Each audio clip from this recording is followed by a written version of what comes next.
2021, and it's 5:45 p.m. This is a meeting hybrid, in person and virtual contact by Zoom. I call this meeting to order.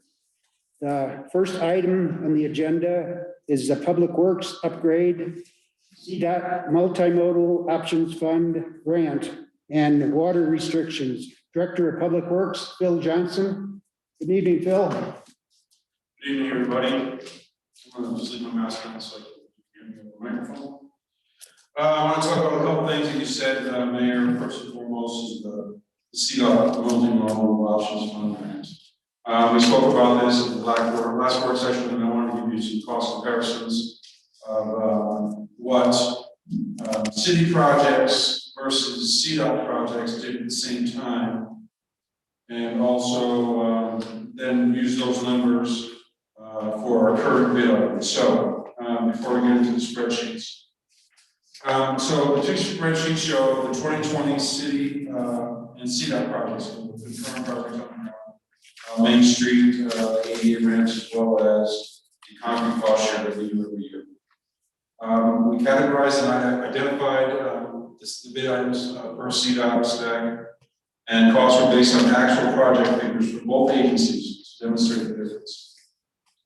Spreadsheet 1, which is the one that has the blue and yellow highlights. That shows the year-to-year project, the actual 2020 project. Our four-state aggregate was our contractor versus four-corner bid on the CDOT main line. And for the same, I'm not going to go through all the different items, but you can see the yellow number at the bottom. The four-state, which was the city project, came in at $125,000. Using the four-corner bid price for the same amount of materials, that cost was $246,000, or roughly, just almost 200% of the cost of our project. We did take out the overhead because they weren't really comparable in scope. That's mobilization, disposal, traffic control, bonding, etc. So as you can see, those are numbers, those are built things that were built in 2020. And so what we did was on spreadsheet number 2, which has like a tan, green, and yellow highlight columns on there. What we did was we took the numbers from the 2020 bids, and then extrapolated out the quantities for the 2021 projects. Similarly, if you look at the green highlighted number, which is the engineer's estimate costs from our project at $296,000. If we were to put in the 2020 costs for the same amount of quantities for these different bid items, for our city project, it came in at $272. Of course, that's old money, so it's somewhat lower. The same bid items used for the 2020 CDOT project came in at $432,000, or 59% cost. And when I spoke to you about this last time, this is just the construction costs. There's overhead involved. There's back of house work that we have to do to track paperwork, payments, getting materials approved, testing, etc. That is not in that 159% markup. It costs more. When we all are, when we get the grant, it takes a lot of effort on our part to get qualified for, as well as track it.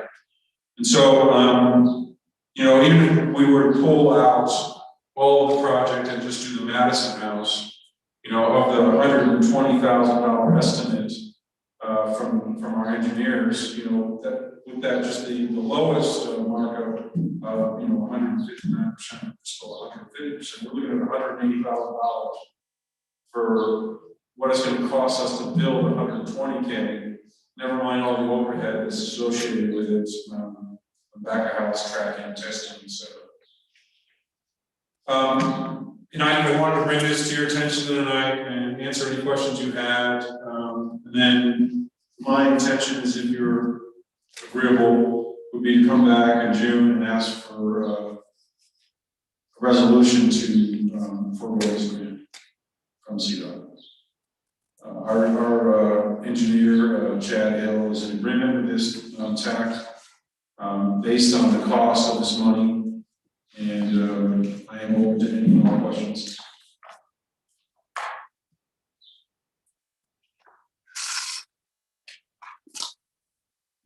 Phil, so if we were to accept, what is it, 146,000?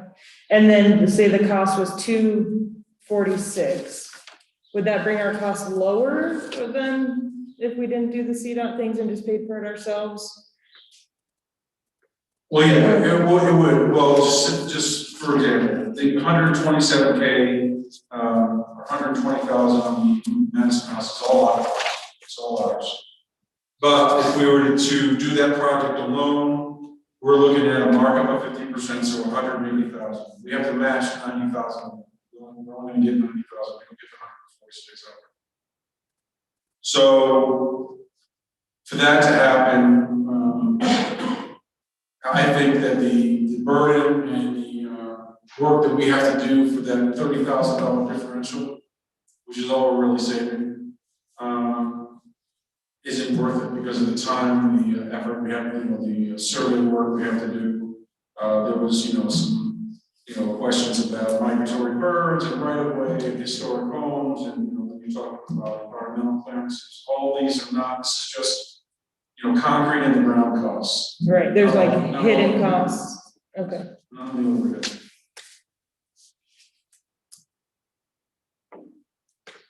I originally tried to go for a $200,000 grant, but they cut that, and then at some point, and like I said, I'm going to be working with CDOT about coming up with a better mechanism for local area grants at some number where they can say, okay, this is going to be like a dole grant. We're going to grant you the money. All you need to do is make sure that you comply with your own construction and design standards. We have invoices, we have packing slips, we have material, all that stuff, and then we show them canceled checks. And then we show them, we have a 3-inch binder for those grants, but we manage it all. And we just track all the backup, and that's a reimbursement. For the medium project specifically, it was a $1.2 million project.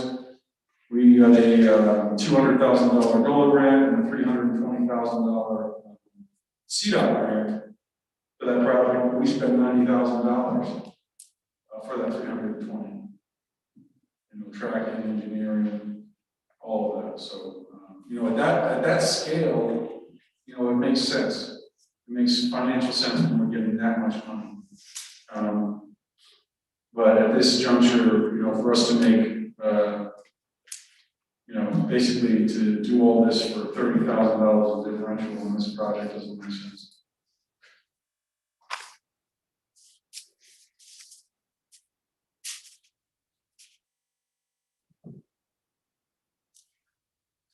Any other questions, comments? It's pretty thorough, Phil. Thank you very much for your presentation. Okay. Then you're going to talk about water restrictions now? Yes, sir. Although I'm requesting for us to post the voluntary water restrictions. Okay. We spoke about this April 27th work session. Talking about the need for conservation. And because of our current state of affairs, with the drought, with the level of the fee, I think that, and I'm asking you if it's would be okay to go ahead and start pumping out the proposed restrictions for an ordinance we had talked about as voluntary. The existing ordinance would always still be in place, and now what we'll be doing is taking advantage of this to change behavior and educate our users on. This would take some work on our part, like work. We have, I have a couple of code enforcement guys around the street at all times. I have streets and water guys on the street around doing their jobs. So, given our current state, I think it's really important, and you know, I really am just looking for some direction on this because I feel that's we have to do something. I know that the county sent out a notice about emergency declaration for the county itself. I forwarded that to Sanders, who sent it then to you last week. As of today, I received a notice late this afternoon from the Work Conservancy District and the Utah Tribe, who are doing a joint statement regarding our current state and drought condition. So I think that this is fairly low hanging fruit, although there'll be some effort on our part. And I don't know if that's even, you know, sort of like elucidate us about how this can happen or not. I just think it's something that we need to do.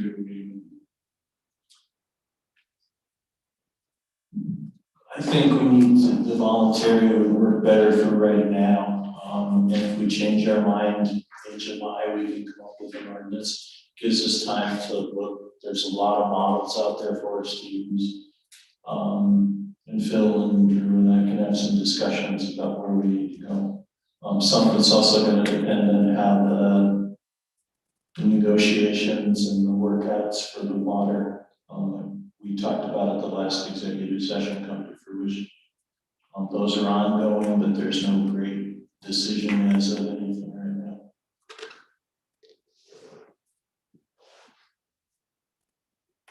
So Phil, do you need like some action from us other than to say, yes, go forward with the voluntary water restrictions? I mean, Mike, I think just a concurrence here. I mean, it's not really an action item. I'm just asking to, you know, so I'm not going to go out there and start posting voluntary water restrictions without, you know, bringing it to your attention and getting John and Mike on board. And I'd love a resolution. I'm noticing people question things when we don't have something on a piece of paper to go. Here's what council said. So a resolution, not a motion. Yeah, and I think we could do that at the next meeting, or if you wanted to amend the agenda to include that tonight, being as it's just a resolution, I don't think it requires all the notice that an ordinance would. And then, you know, we're going to impose these voluntary water restrictions attached here too as an exhibit, and we'll just attach those. Yeah, I mean, I think since it's voluntary and since this is clearly going to be a crisis this summer, I think the sooner that we can do it, the better. So I would say let's amend the agenda and do it today. I don't want to step on Drew's toes, but if he does. Mayor, City Council, from Sanders. I'm okay with that. If we want to have a working legislation before, that would be fine with me. Otherwise, we will produce some documents for it and put it on the agenda for next meeting. But I do agree with Councilmember Goldberg that there is a sense of urgency here. I agree, we should amend the agenda, include it. I think the voluntary program is a good way to start. So Mike, go ahead. Phil, can you remind me what time of year we set rates, water rates, like for, you know, municipal? Yes, ma'am. We do that during the budget development process. And, you know, the last couple of years we haven't done an increase because of the current state where we are in Michigan is going through. But that would be the process. Okay. We look at, you know, expenses and overhead and our carryover balances. So yeah, we do that, and then it's an ordinance in December every year. Okay, because I'd like to consider or see what a tiered, even more tiered rate would be. And how that. Absolutely, yes, ma'am. Thank you. Thank you. Thank you, Phil. Okay. Next item on the agenda is a further discussion on the local vendor preference regulations. Director of General Services, Rick Smith. Good evening, Rick. Good evening, council. And you mentioned at the last workshop, we had a discussion on local vendor preference. And just kind of as a review, there's two sides to the story on local vendor preference. I believe there's about 650 businesses in Portland. So one quick thing, outlook on your taxing resident citizens for the benefit of, say, this example, 650 businesses. The other side of it, of course, is they collect sales tax from the city of Cortez. And, we'd like to see a vibrant community. So just a little bit of background on it. I called Councilman Dobry and clarified from the last workshop some of his points, and I'm attached to workshop paperwork that proposed local vendor preference. Businesses located within the city limits at 2.5% vendor preference, and then businesses located in Montgomery County at 2%. Vendor preference, and we clarified that we could not combine the two.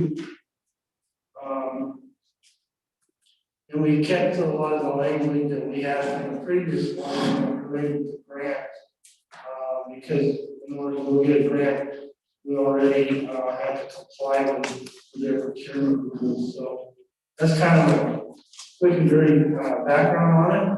I'm going to finish out to city council, and I don't think anybody responded back, so if you have any further changes or whatnot, let me know how you'd like to proceed. If it's okay, we would probably bring in a resolution at the next city council. I have a question. Is 2.5% enough then if the cap is 25,000? Because 2.5% of that is only like $625. The cap's on the preference, not on the contract. Okay, okay. And It'd be $1 million before you got to that maximum 25,000. we don't do a whole lot bigger than that without. That's a difference. I see, okay. That's In the county, it would be 1.25 to reach that cap. Okay. Oh, okay, great. Thank you, Rick. That works for me, and I'd be happy if you bring it to our next meeting as a resolution. Any other questions? Thank you. Okay, thank you, Rick. Okay. Next item on the agenda is a airport business update with the airport manager, Jeremy Patton. Good evening, Jeremy. Good evening, all there. So big part, just airport general update, last time I did was in February. And then also want to address at the request of council, the security camera, RFP, restart, and as well as the fixed base operations. We share the screen. Share screen.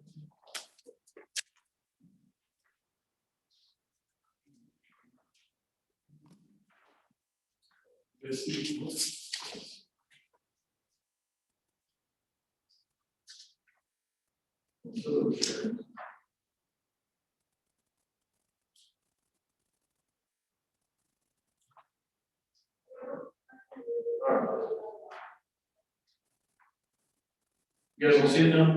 Mhm. Yeah. Yeah, looks like it's just flickering. You guys have the printout, right? Okay. So we'll just go through that way. So we're gonna look at the operations, just general operations upkeep repair. We're just maintaining our mowing, landscaping for our federal requirements, field inspection. We just got done completing the solar installation, 36 kilowatt solar installation on the maintenance hangars and terminal. That's getting the inspection next week with the Voluntary.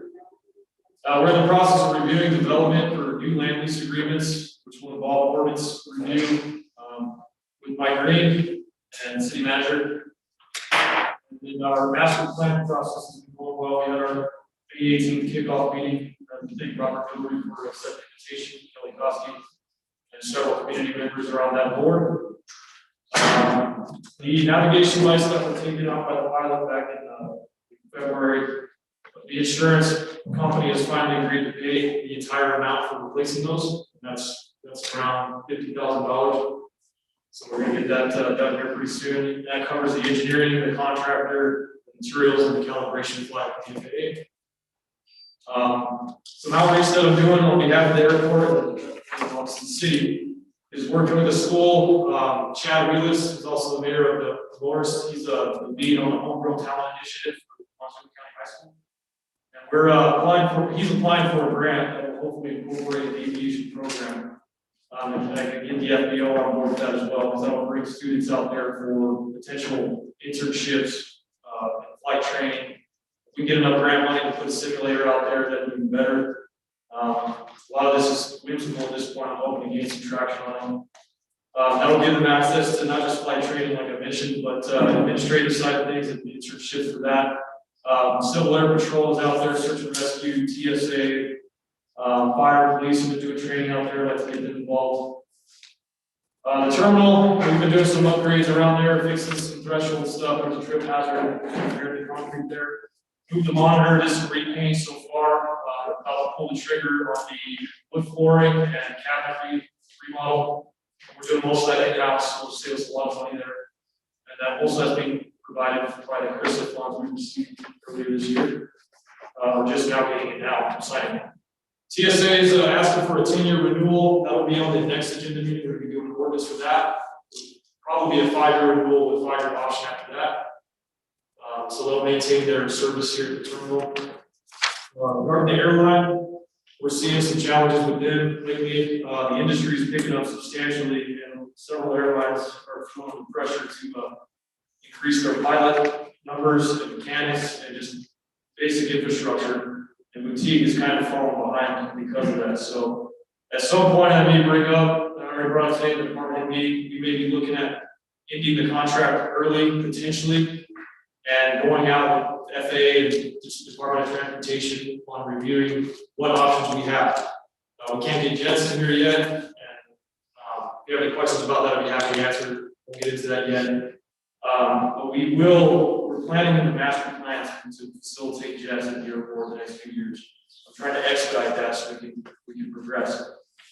Passenger numbers are up though this first quarter to 1,442. We probably will not hit the 8,000 threshold for the 600,000 entitlement grant. 10,000 we would be eligible for 1.2 million, but we can still try to increase enplanements by doing sightseeing towards charter flights, things like that.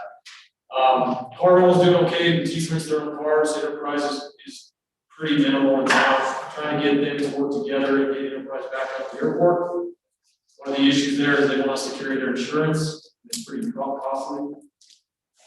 All right, so the security camera update, we put a lot of that on hold after the issue we had back in January and into February. And without going too much back into that, I think I explained that those cameras that were being proposed were banned on the National Defense Authorization Act, so therefore our grant assurances will not allow us to install cameras. That came up recently when Bureau of Land Management wanted to do their renewal for their contract for the fire base. We signed an agreement testifying that we don't use technology that's on that list. Because of that whole issue, we postponed everything. We have Visionary Wireless already providing wireless to the terminal guests in my office. So we're building upon that network. Just recently, they finally got back to me on the price list of what it's going to cost to buy the equipment from them. They maintain the service for 2 years, and we have an ongoing fee of around $185 a month, but that's to increase our service, and we can spread the network across the entire airport. Then we can go out for the cameras and attach to the network that we already have the agreement with. So we're not going to be doing another RFP. We'll be doing a commodity bid essentially for the cameras once the network is established. So we've been having some challenges just getting that system set up. We're starting from scratch essentially. The cameras we have work. Some of them are not active, but for the most part, we can still tie into our cameras if something were to happen. But they are vulnerable, as you guys were aware. The power was located and pulled that break-in last October. When we get the fiber out there, we don't know the timeline exactly when that will be, but that will open up opportunities for a wireless mesh network across the entire airport. So not only will we have a security camera system, we will also have the ability to have a wireless network for people to get internet access free of charge. We'll own the system over time. on that note. From Visionary. All right, so Cortez Flying Service, you guys asked about their business plan. It was due in March. I actually overlooked that, to be honest. They had, at my request, they got it to me, last week, or week and a half ago, I should say. So I was gonna present that, there, it's gonna tie together, but you guys have the copy of that PDF. Basically, the business plan is a pretty good template. I think honestly, some of it might be a little generic. They are meeting all their minimum standards. I will say that I had to move a couple of jets with my personal truck because they were too heavy for their pickup, and they don't have a tug, so I'm I've approached them about that because that's one of their minimum standards is to be able to remove count aircraft and get it to a power source or de-icing, you know, like last we had this winter. Their flight training has picked back up. They have a steady instructor finally. They have a couple students. Charter is picking up some Part 135 certification they're maintaining. They're all adhering to the standards like random drug testing as Part 135. They're maintaining their discount on fuel for locals, their fleet fuel discount for Petite Air and Classic Air Medical, which is based out of the hospital. They're fueling at the airport. They do maintenance on all that. So they're doing well for what they have to do. Their minimum standards are being met. I will say that at some point, if they don't increase their marketing and their outreach, if they work with us on the homegrown talent initiative, we start having troubles there. We may want to consider inviting another FBO to put in for service out there. We are able by law to allow for another FBO. We actually cannot have exclusive rights for just to have one. We don't have to go for another one because again, they're meeting the standards. But if anything changes, they say they don't meet those standards, we can't go for another one. General, other airport business, we just today actually got that light pole removed. That's in that presentation. That was an interference and a safety issue for the tanker base operation and other local aircraft. They had tried to candy stripe it with reflective tape. That was some more Band-Aid, so I had it removed. Phil's public works guys helped me out with that. Thank you for that. And they also renewed their contracts, so we'll be doing a tanker base here this summer as well. And that's pretty much all I got. You guys have any questions?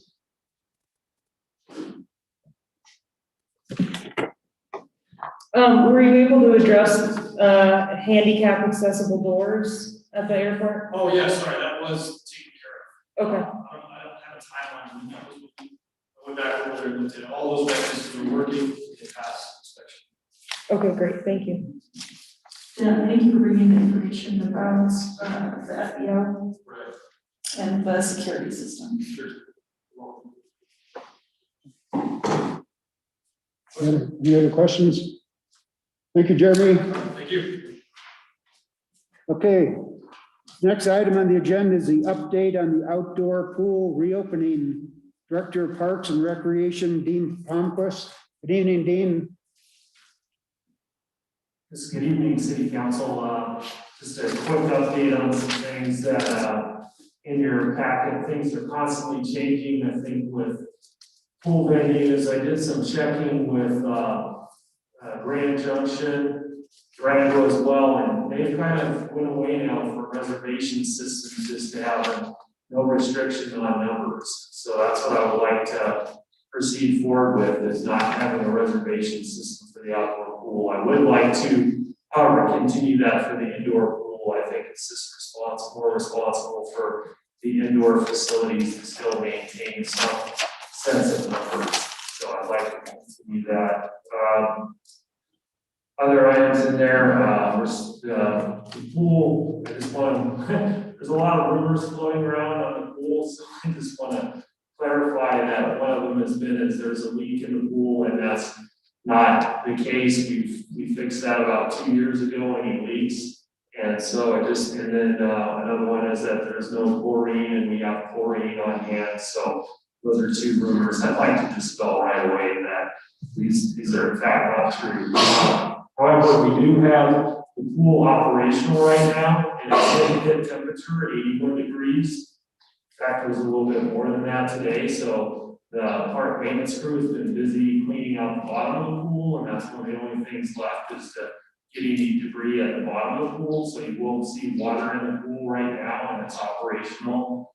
We still have some more items to go with splash pad and to get the slide operational, but that will be forthcoming. We are, however, having difficulty with staffing right now, so we're hopeful to get staffing in place within the next week or so, and so that leads me to the next thing that I would like to propose the opening date to be Monday, June 7th, tentatively, based upon staffing. So, typically we do Memorial Day weekend, but I think with where we're at with our staffing, it would be very unwise. I want to make sure when we open that we're organized and ready to meet the public's needs. So that's where I'm looking at right now is Monday, June 7th. And also too, with that June 7th opening, the swim team is wanting to start using the pool also that same day. So it could go coincide with what the swim team's wanting to do. And typically the swim team has used the pool from like 6 o'clock in the morning till about 9:15 to 9:30. And they have their own lifeguards, and we have an agreement with them that we still gotta get that signed, but it's gonna be in their hands shortly to get that signed off. But anyway, that's my thought moving forward. It'd be nice to have public swim and coinciding with the swim team. They're still unsure at this point if they want to do a swim meet or not this year. I think from initial talks with them, I think they're just looking at practices at the present time. Also too, we'd be looking at going from 11:30 a.m. is our lap swimming till 12:45, and then 1 to 5 p.m. Monday through Friday for public swim. And then we would have to see on Saturday and Sunday on the weekends, depending on how much lifeguard staff we end up with. So I think that's one of the biggest things. I'd rather, number one, not do the reservation system and have the pool open for even lesser hours if we had to, but I think we're going to try to stay with the standard hours that we typically have. On the water, the swim lessons, I think that won't happen for at least the first 2 sessions. We may take a look at the 3rd or 4th session to try to see about having swim lessons. And a lot of that also deals with staff as well as will they allow instructors back into the pool with the students. Right now, the parents have to be in the water with the kids. So we'll see in the coming weeks to months if that the standard changes on that. With that said, that's about all I had. If the council has any questions. Dean, how many lifeguards do we have now? We have, right now we have 4 on staff at the rec center, and we have several interested lifeguards. It's just now getting them all trained. We have I'd say we have about 8 or 9 lifeguards that are interested in either some of them are coming back that would have their certification, but a majority of them would need to go through the lifeguard training. And that's about at least a 2-day training to get their certification. So what is the minimum number we could live with of lifeguards? Well, I mean, in the indoor pool, we've been operating with about 4 lifeguards. So I think we can get by with about that there. If we keep our regular operation intact, which is right now lap swim with reservations and leisure pool with water fitness. The moment we would have to open leisure pool for families to use, now we're talking more lifeguards because would be more bodies and whatnot to watch over. So I mean, we have right now where we have basically 6 lanes and 6 people, or like a parent and a child in the lap pool, and then in the lazy river predominantly we have 6 people per hour there. So it's pretty low numbers, so that's why we can manage it with not as many lifeguards. But the outdoor pool, we probably need about 8 lifeguards per shift. And that's lifeguards. And then you also have to have a cashier And typically we have 2 cashiers, one cashier at the front window, and then the other cashier serves as a slide attendant on top of the slide. So usually you have, you know, one down as the cashier and then they trade off. Any questions? He answered mine. Okay. Yeah, good. And then we'll try to get out tomorrow morning with John Brooks. We'll get some press information out. Tell alert people that that's the tentative date we're looking at, just so we can, you know, stop any further rumors or anything like that, so they have the facts. Yeah, thank you very much. Thank you, Dean. Okay. We're moving pretty fast tonight.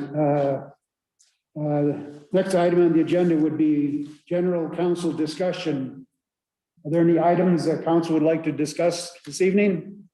I just wanted to say thanks to our finance director, Kelly Koski, for doing the research and finding that we had paid the county for the past Mesa Verde grants, and that we're in good standing on that program. Thank you very much, Kelly. Appreciate that. I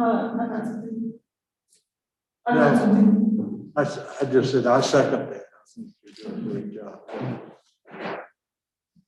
Anything else? Yeah. Arlene? Yeah, City Manager Sanders, would you be able to arrange Tabor training for us, for yourself as well? If you don't have that already scheduled, sometime in June, after you get back from your CCML conference, that way we can have our additional council member on and we can all take that training together. Yeah, absolutely, council member, y'all will be happy to do that. Thank you. Okay, anything else?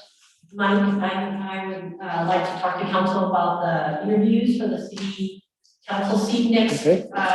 meeting on June 8th. Currently, I have 3 letters of interest. The applications, the letters of interest need to be submitted by Thursday, 5 o'clock. This Thursday, the 27th. So I'm getting it all set to go. I just wanted to know how you guys wanted to work with the questions. I know you spoke about each of you asking a question. I didn't know if you were going to send them to me, if you wanted me to type them up, or if you're just going to prepare them yourselves. Sometimes they can be a duplication when you don't each know what the other's going to ask, but however you guys want to proceed with it, we can do that. But I just want to make sure we're all set for that. And I was going to ask about the time we want to set for each person. Last time we had 12 people, so we were trying to get it all done in one night, so it was a little tighter of an evening. I do know that we're going to try to put the marijuana discussion on that evening as well, if we just have 3 applicants or 4, whatever we might end up with. So I just want to know how much time you guys would allow so that I can make sure that I let the candidates know their time to be here and to visit with you guys. So I just need some direction on how to proceed. Any thoughts on that, council? Time. Linda, would you share the previous questions with us by email from this fall? I can. Or past fall, I guess. Yes, and the ones that were asking you interviewed, I can share those. And I also, will put on the agenda June 8th that you may make a vote of your nomination, but you do have till the 22nd to make that decision. But I'm gonna go ahead and have it on just in case. I want to make sure you guys are still good with doing the ballot, the secret ballot, like we did last time. It worked really well, so I just want to make sure that's still a process we want to do for this time as well. Yeah, I think that Sounds good. Okay, so we'll send the questions out. What are you guys thinking? You want me to let you know on the time frame we did last time as well? Okay. We'll get that information out. Thank you. Okay, thank you, Linda. Any other council discussion items? If not, we'll adjourn this workshop and we'll reconvene at 7:30 for our regular agenda. Thank you.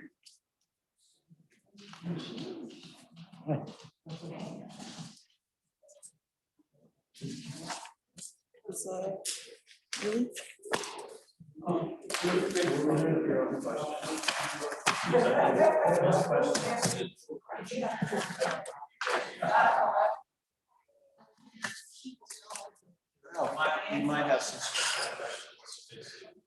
Yeah, I know. Go take a nap. This is unusual. Yeah.